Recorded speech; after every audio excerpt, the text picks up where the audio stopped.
آج ہم سیکھیں گے کہ وضو کیسے کیا جاتا ہے۔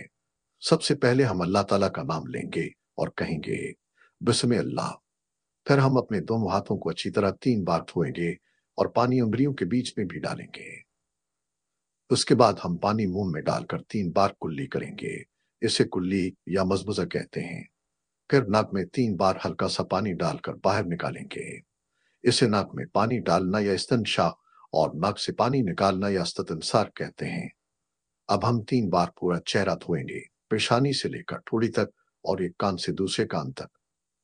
پھر ہم دونوں ہاتھ کونیوں تک دھوئیں گے، پہلے دائیں ہاتھ 3 بار، پھر بائیں ہاتھ 3 بار۔ اس کے بعد سر کا مسح کریں گے، یعنی ہاتھوں کو پانی سے تر کر کے سر پر آگے سے پیچھے اور پیچھے سے آگے لے جائیں گے۔